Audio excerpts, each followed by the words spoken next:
Joining us now, three men who know this Florida issue better than pretty much most everyone in the country. Barry Richard is currently Andrew Gillum's attorney. He also represented George W. Bush in the 2000 Florida recount. Miguel De Grandy was also part of that Bush legal team, and Joseph Klock was attorney for Secretary of State Katherine Harris during that very same recount, representing her against all these legal challenges. Joseph, I want to start with you tonight. Do you think it's wise for Governor Scott to move on the offensive, as I do, against Broward and Palm Beach counties, or is that premature? No, I don't think it's premature. You got to be, you have to sort of stay ahead of the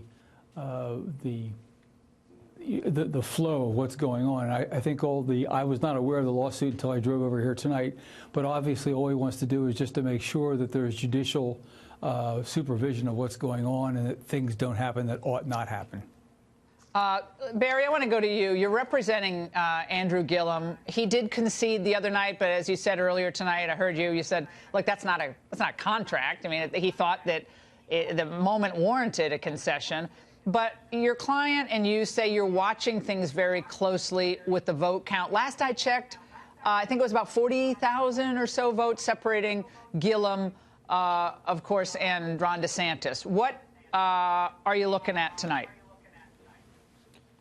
Well, there's a vast difference between 2000 and now. In 2000, recounts were precipitated by the candidates who had to request them and got to select which counties they were in.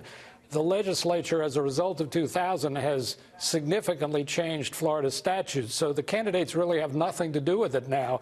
If the margin between the candidates is less than 0.5%, there's an automatic so-called machine recount where the ballots are sent through the machines again. If it's less than 0.25%, then there's an automatic statewide manual recount. As far as Mr. Gillum is concerned, he's just waiting for the system to play itself out. This is part of the electoral process. It's part of the vote counting, and he'll accept the results. Miguel, I want to go to you. I think a lot of people watching across the country find it very odd, this whole process of the vote count extending so many days. Explain to the viewers why that is, with provisional ballots, what those are, and moving into absentee military counts, which I understand in Florida have not been counted yet.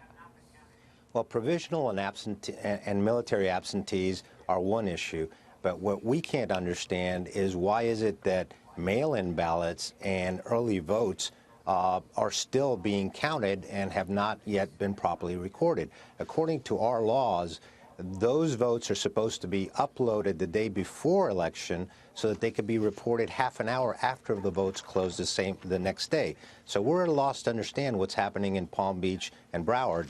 And it's the same two counties that can't seem to get it right out of our 67 counties in the state of Florida. Well, what about the concern, I want to go back to you, Joseph, about Brenda Snipes in Broward and the concern that Marco Rubio, he was on another network, no, he's on our network earlier tonight, and he just was basically laying waste to what happens in Broward County.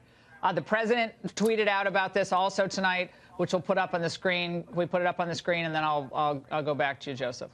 This is what the president said tonight. He said law enforcement is looking into another big corruption scandal having to do with election fraud in Broward and Palm Beach, Florida. Florida voted for Rick Scott. Your comment tonight, Joseph. Well, as Barry said, our legislature thought that they addressed some of the problems to avoid this kind of thing from happening. It's really kind of embarrassing to the state that we have to have this kind of thing go on. And as you know, my county, my home county is Miami-Dade. We don't have this kind of thing happening here. And if, because Ms. Snipes apparently has this cloud hanging over her head, and then if there is indeed ballots that are now showing up, they shouldn't be. I mean, the only ballots we should be waiting for at this point in time are the military ballots, which I understand have until November 16. So I think, we need to make sure that we take whatever steps are necessary with the judiciary to protect the integrity of the system so that we don't have these problems. And I think Barry will agree that one of the reasons we still have this is that we don't have statewide controls over balloting. It's done on a county-by-county basis, and that's why you can have these outliers. Got it. Okay, so Barry, I didn't practice election law, but I remember being down in Miami-Dade during the recount. I think I remember seeing you guys down there at the time. But this is what Rick Scott said. This was just a short while ago, referring to Mark Elias in Tallahassee. Let's watch. I will not sit idly by while unethical liberals try to steal this election from the great people of Florida. Senator Nelson hired one of Hillary Clinton's lawyers from D.C., and the first thing he did was tell reporters that he's here to win the election. Now he's here to try to steal the election and to try to thwart the will of the voters of Florida. Barry, your reaction, tough words from Rick Scott tonight. He's certainly not going to sit back and what he believes is going to be an election stolen from him at the hands of Ms. Snipes. Well, I have no reaction. In the first place, I'm not involved in that race. And in the second place, it's not my purpose to become involved in the political debate. I'm just a lawyer representing a client legally, and those things are beyond my sphere of representation. Oh, the old Brendan Sullivan thing. I'm not talking about it. I respect that. Good for you, Barry. Miguel. Well, no, that's not what I do. I'm a lawyer. I'm representing a client. I got it. I represent Republicans and Democrats. I didn't say otherwise. I appreciate it. Miguel, I want to go to you on this because obviously we want to protect the integrity of the vote. I agree with Stacey Abrams and everyone else who said every vote should count. If you voted, and you're eligible to vote, your vote should count.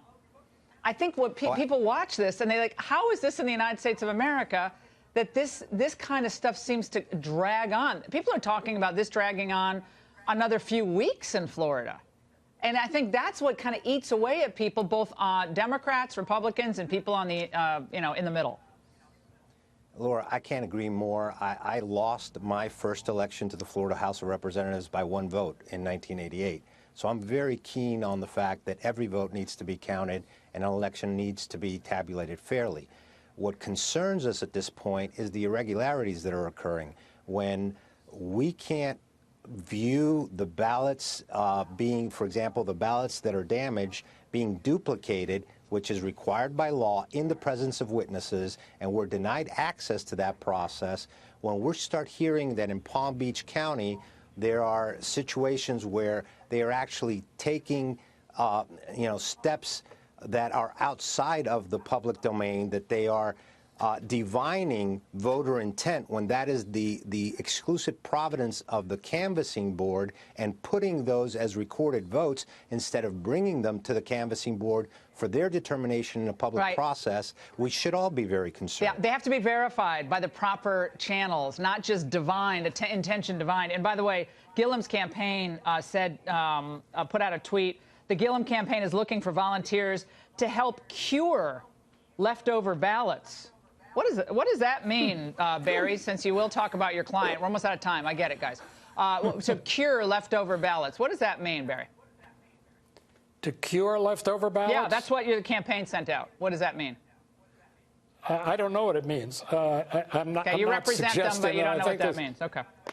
All right. So I don't know what it means because I don't know what that reference was to. It's not something I'm involved in. I'm not trying to be difficult for you, but when I was asked to come on the show, it was to address the differences between the 2000 campaign we get it. That's the point you made earlier. And this one, and you're asking me questions that are beyond my area of knowledge. I'm sorry. I didn't know you were so sensitive about what you can't talk about what the campaign I'm not that you're sensitive, representing but I'm is not. saying. Got it. Okay. Listen. I'm not a political spokesman.